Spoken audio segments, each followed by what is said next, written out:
Hello and welcome back to the Money Bear podcast. This is your host, Chloe Daniels, better known as Clo Bare Money Coach, and I really need to find some chapstick. Hang on one sec. Got it? We're good? We're good, guys. So this is the episode where we go and do a little life update and I give you guys some quick money tips. So that's what we're going to focus on this week. The money tip this week that I'm going to focus on is focusing on side hustles. So not too long ago when I had a relatively viral reel on TikTok, or I guess a viral TikTok, I had a lot of questions about how I was able to increase my income. And one of the things that I mentioned is that I took on like every single side hustle known to man in my 10-year journey since graduating college. Has it been 10 years? Yeah, I graduated in 2012. So 11 years now. I have done so many different side hustles. And honestly, at this point, this is like the first time in my life that I don't really have a side hustle, although I kind of do. So even running Clo Bare Money Coach, Clo Bare LLC full time, I also have a side hustle where I teach people how to build their businesses as finance creators. So I'm just like the side hustle. I wouldn't say queen because I know there are people who have dedicate their entire platforms to side hustling, but I have some experience. So we're going to talk about that a little bit here in a bit. In terms of like life updates, things that are going along in the Clo Bare world, I think I already told you all that I decided that for my move to San Diego, instead of moving directly to San Diego, I am actually going to first start by doing a 3-month rental to make sure I really like it before I dive straight in. I feel way more at peace doing that. I have been looking at Tucson real estate still, just because Tucson was probably my second favorite, or at the very least in the top 3. And it's just so much more peaceful. And I can get so much more for so much less. Like when I was looking on Tucson real estate and Zillow, I could rent an entire like the 3-bedroom, 2.5-bath place for like $1,800 a month that has a pool. I feel like Logan and Cash would be so happy. Like the joys of having an office. I've never had an office before. I feel like having an office would be amazing. So I'm just starting to doubt my resolve in moving to San Diego a little bit, but that is why it's so perfect for me to head there part-time, or not necessarily part-time, to head for a trial. So that's what's coming up. And I'm still planning on leaving in May. A lot of stuff going on between now and May. So it's early February as I'm recording this episode. We just had an amazing launch of the Lazy Investors community. We had over 100 people join on this latest launch, which is super exciting. But we've got a lot of work to do between now and the next launch. I'm working on a new project. I'm working on launching something that will help people with their everyday money management. But that is a whole other product, and doing that takes time, and nobody can really do it except for me. So it's not really delegatable, however you want to say that. And then in addition to that, I'm just always working on improving processes here at Clo Bare. But some of you may have seen a email where I talked about potentially hiring somebody this year in addition to the team that I already have. I've already got 3 virtual assistants who are working on, they're all very part-time, but they're all working on a variety of different things, whether focusing on Pinterest or helping with social media management, DMs, things like that. But what I think I am looking to do this year in terms of what I'm looking to hire, just to leave another Easter egg, is potentially a writer who can help turn some of my content that I already have created into blog posts and emails and things along those lines. But I'm trying to decide if that is the best use of my time, money, and resources. So we will see. These are kind of the growing pains that happen when it comes to being a full-time business owner and a solopreneur and all that good stuff. So we'll see. Some good growing pains.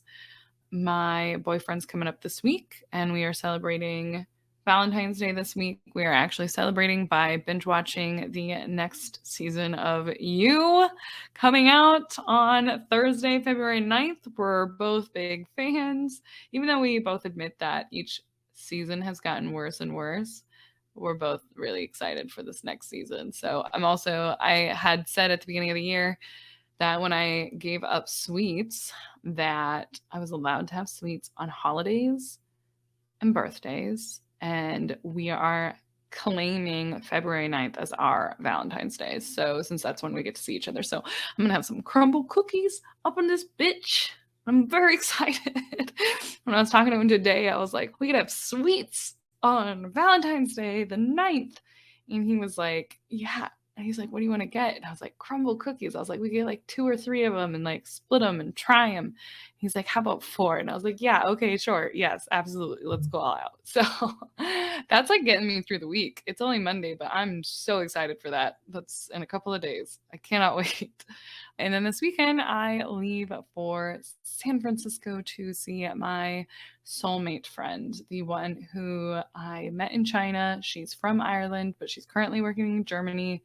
We went through our China years together, and she really like glued the pieces back together of me when I was very much going through it with my ex-fiance. So yeah, I can't wait to see her. She's my soul sister. So we're going to do that. It's going to be a quick weekend visiting her in San Francisco. And then I'll be back on Tuesday getting back to work. So lots going on between now and then. But yeah, I don't know if there's anything else. I'm just really working hard on finding happiness in the everyday, finding balance in the everyday. I'm really not very good at any of that. Oh, I got LASIK. So I'm like recording this podcast episode, and I also film every podcast episode, and like looking at myself and I'm like, your eyeballs look so weird because I no longer have lashes. I had to remove my lashes in order to get LASIK, and I got LASIK on Friday. I'm so glad I got LASIK. It's already amazing. I'm like seeing everything even better than 2020, which is really cool. And I just can't believe that I get to like go to sleep and not have to worry about taking out my contacts. And I get to wake up and not worrying about putting in contacts or wearing glasses or anything along those lines. So very happy that I made that investment. It was $3,750. And yeah, it was an investment in myself that I have been wanting to do for a really long time. So I'm stoked. I think it's definitely going to improve my quality of life. So that happened. It was weird. The thing that I was scared of was the part where they have to remove the flap. And when they did that, the thing I was most scared of was being able to see it, because I know you're not going to be able to feel it. They put numbing drops in and all that. But I was like, I don't know if I can handle seeing that. And I didn't see a thing. They basically put this like suction vacuum thing over your eyeball, and it felt like my eyeball was going to get sucked out of my head. And so much so that as I was laying there, I was like, they're not going to suck your eyeball out of your head. They're not going to suck your eyeball out of your head. That's not going to happen. It's not going to happen. So I was just like self-soothing in that moment. But the whole process of getting LASIK, it took like 10 minutes, not even, maybe 5 minutes. It was so fast. The longest part was like when I arrived, they gave me a rundown of everything that was going to happen. They gave me my Valium. I had to wait for the Valium to kick in, had to take a couple of tests, and then boom, I was in there, and then I was out. So it's great. I'm so glad I did it. I don't want to do it again, but I would if I had to. So that's been going on in my life too. New eyeballs, got a new tattoo last week. It's not finished. I'll tell you guys about that later. And yeah, that's about it. So let's talk about all things side hustles. Whew, I'm tired. I didn't take a nap today. Usually I get in a 20-minute power nap. Not so far today. Anyway, so as I was working on my journey of increasing my net worth by that $200,000 in the first 2.5 years of my journey, one of the things that I did even before I started like budgeting and investing and doing all of that stuff was taking on side hustles. So even when I lived in China and I was teaching English in China, I would always take extra gigs. I would tutor, I would host a class, I would teach at another school, moonlight at another school for extra money, just because I've always been a really money hungry person. Like, I'm always looking for new ways to make more money. And because of that, I have had many different side hustles, some that have been great and some that have been not so great. So I wanted to kind of rank the ones that I have done, or at least the most popular ones that I've done, or the ones that I've done for the most amount of time, so that you guys can be thinking about it in the new year if you're thinking about getting a side hustle, whether or not they are going to be worth it for you. So we're going to start from the bottom. One of the very first side hustles that I took on when I moved to Chicago was Uber driving. And honestly, I would give Uber driving like a 2 out of a 10 or a 2 out of 5. 2 out of 10. Sure, why not? The reason for this is because yes, it was convenient in that you could do it whenever you wanted. You didn't really necessarily need any skills other than being able to drive well and being able to communicate with people. But I hated it because it was before tipping was a thing. And so I was getting paid after taxes and after paying for gas and after the wear and tear on my car. I was getting paid around minimum wage for something that was stressful because you're driving in like rush hour traffic if you're trying to get even remotely good fares. And the wear and tear on my body as well as on my car was not worth it to me to get paid, maybe $10 an hour on average. The reason I don't give it a 0 out of a 10 is because it was flexible. It was one of those things that I could do whenever I wanted. You could work as much as you wanted, and you could not work as much as you wanted. But overall, I really hated it. And even with all the podcasts and all the music and all of the things, it just really wasn't good for my mental health. So Uber, we're giving it a 2 out of 5, or a 2 out of 10. 2 out of 5, 2 out of 10. I think that would be a 1 out of 5. A 2 out of 5 sounds better. We're going to give it a 2 out of 5. Okay. The next one that I would not highly rank is starting a blog. Now, huge asterisk here. Can you make a lot of money with a blog? Absolutely. Can it be a lucrative side hustle? Absolutely. We have had guests on here who make 6 figures with their blogs. But was it right for me? No. And here's why. What did I say I was going to? I'm going to give it a 3 out of 5 because there's a lot of potential to make money. But the whole reason most of us even attempt to do something like a side hustle is because we need more money right now. We need it immediately. We don't need it in 6 months to a year. We need it to keep the bills up going, to pay for our bills. And blogging can take a lot of time. Blogging for me, I started in 2017. Now, granted, I did not go into it with the intention of making a bunch of money or making any money, to be totally honest. But eventually it got to the place where I was like, maybe I would want to turn this into something that's bringing me in money. I'm spending so much time on it. Why not? Well, in the 6 years that I've had that blog, almost 6 years that I've had the blog, I have maybe made $1,000 off of it. Now, again, maybe it just wasn't for me. But what I found is it was really difficult for me to rank. It was really difficult for me to stay up on all the things that you need to stay up in order to be a successful blogger. And it takes time to build that.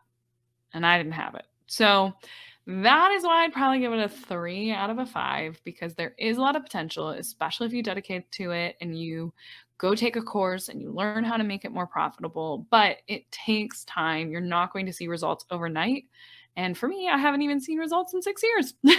I still do it. At this point, I blog because I want to provide more information to my audience on Instagram and TikTok. I want to be able to link them to things that they can read on their own time that dive deeper into topics that we're talking about on Instagram and TikTok. But it is not a moneymaker for me. Will it be? Maybe someday, perhaps, I might try and take a blogging course actually to better use it. But for me, in those 6 years leading up to now, it has not been worth it in terms of a money-making side hustle. And like I said, if you are starting a side hustle, the likelihood of you starting it because you want to make money right now is pretty high, and blogging takes time. So that is a 3 out of a 5. Now, the next one that I would say was a good side hustle and I would rate it like a 4 out of 5, maybe 3.5 out of 5, is social media management. So when I was in China, I had a blog. Obviously, we've already talked about the Chloe, or this was a different blog. I had Chloe Does China, and it got some traction. Again, didn't make any money off of it, but it got the attention of some of the people that I worked with who were higher up. And when I left China, they reached out and said, "Hey, we see what you've been doing with your experience in China. We would love it if you would start a blog for us, if you would manage our social media channels. Like, what kind of things can you do to essentially stay with the company and work for us part time?" And so what I ended up doing for them was managing all their social media channels by like posting on, I think it was just Instagram and Facebook at the time. And then I also started a blog for them. Now, the blog, again, was not the point of the blog was not to make money. It was to provide more information to potential teachers. So the company that I work for was a Teach English in China company where they were recruiting Americans and any English speakers to head to China to teach abroad. And so my job was to make that seem even remotely appealing. Even though people had heard bad things about the company, I wanted to give real accounts of real teachers who were actually having a good experience there. So I'd, get testimonials, I'd interview teachers just to learn a little bit more about their experiences, and we'd put it up on the blog. And then I also managed their social media pages. I'd get photos from current teachers, I used photos from my experience there, and we'd just post about it. So I also ran like a social media competition. So it was just little things like that. It was nothing high tech, but that ended up paying me, I want to say around $50 an hour back in 2016, 2017. It might have been earlier, actually, I think it was 2015 through 2017 that I did it. And that was a good extra amount of money every month. I was making between $750 to $1,000 for not that much work. And the only reason I ended up quitting it is just because I didn't really enjoy it. The thing is, with social media management, the reason I say it's like a 4 out of 5, 3.5 out of 5 is because so many companies, so many small businesses, so many people need a social media presence, and they feel overwhelmed and they feel like that's something that they are not interested in doing. They don't want to, or they need things that will help them streamline it. As somebody who understands social media and even at that time, I only understood the basics. I was able to get a job helping people with that. And it did help. It helped give them more of a voice on social media platforms. It helped legitimize the brand a little bit better. It helped prospective teachers get more information. And then eventually I also did a website for them. So I completely redesigned their website and it looked a lot better. It was like their old website was like from the 90s. So that it was flexible. I got to work on my own hours. The fact that they were in China, they didn't expect to hear from me right away. They knew that they'd hear from me within like 48 hours every time that they reached out. But overall, it was a really chill job that paid really well. And the way I got it was just by doing my hobbies, doing the blog, doing social media on my own time, and folks noticing that. So that was great. I thought about getting more clients, and then I realized I didn't really like social media management. So that is when I eventually switched to money coaching. Now, any type of coaching, any type of consulting, I would say is like 5 out of 5, the best kind of side hustling that you can do. And I would put like virtual assistant in the same bucket, or virtual assistant could also be in like the social media management bucket. But if you have some kind of area of expertise that people want to learn and want the shortcut, which is the shortcut to anything is working with somebody who has done it before, doing consulting, doing coaching, as long as you're doing it ethically, aka you have any of the licenses you need to have, you actually have done the thing that you're coaching people for, you actually have expertise in the consulting space that you are consulting on. It's a great, like, the amount of money that you can make is unlimited because you get to decide what your rates are, and you also get to decide how many clients to take on. And eventually, you can always scale to do something like a course to help more people and to make it more accessible. But doing one-on-one coaching worked for me because when I first had like a very inexpensive workshop where people could come in and learn how to create a budget, I knew that people would want a way to work with me. So I was like, I'll offer coaching at the end. If anybody wants to have a free coaching session with me at the end of this workshop, I will give it to the first 10 people.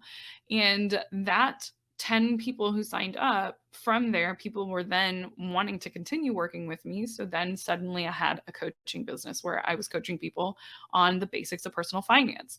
That took off, it exploded, and I could not increase my rates fast enough to keep up with the demand. And I remember from March 2021 until December 2021, every single time I released my coaching schedule, it sold out within 48 hours, sometimes even within 24 hours.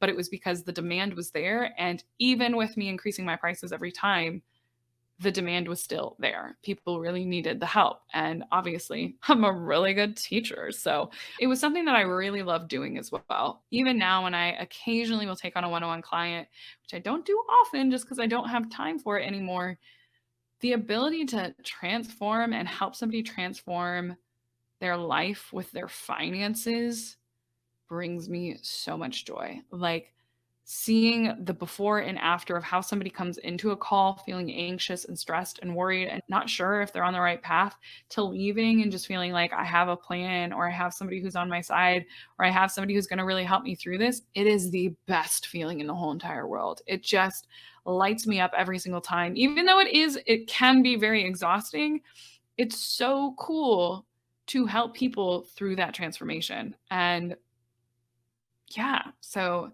that coaching aspect, whether you're a fitness coach or a, money coach or any type of coach, it's something that, if it's something that you enjoy and it's something that you can ethically help people with, the sky is the limit in terms of what you can charge, what you can do with your schedule, because it's on your clock, it's on your time frame, and what you can do later on. Obviously, now we're running a multi six figure, almost $500,000 business. And I'm not doing any one-on-one coaching anymore, but all of the things that are inside of the Lazy Investors course, all of the things that people get from me for free, those came from the knowledge that I gained from helping people in a one-on-one situation. So the reason I like the consulting and the coaching as a side gig is because you're in control. You get to be your own boss. You get to decide your hours. You get to decide your rates. You get to decide what you will or won't do. Again, that also applies to like a virtual assistant setting. And that kind of flexibility, I feel like, is exactly what people are looking for when it comes to side hustles. So I think so many of us don't even realize that we have skills that would be applicable in a coaching or consulting setting. So sometimes it just takes looking at what struggles people are facing, what skills you have, listing them off. I have people who are like fluent Spanish speakers and fluent English speakers who are like, I wish I could start a side hustle. And it's like, you could literally start tutoring people on Spanish. You could start tutoring people on English as well. There's so many different ways to help people, essentially. Coaching or consulting, all that is helping people with very specific problems. So, and if you're passionate about it, it doesn't feel like work. It just feels like this super fun thing that you get to do. And if you do feel passionately about it, the likelihood that it'll eventually turn into your 9 to 5, your full-time gig, is, I would say, also very high. I know I'm biased because I had that experience, but yeah, that's what I would definitely give a 5 out of 5 for sure. So anyway, if you listen to this and you have questions, feel free to DM me on Instagram. But if you made it this far, be sure to rate, review, and subscribe. And yeah, we'll see you guys next week. Bye-bye.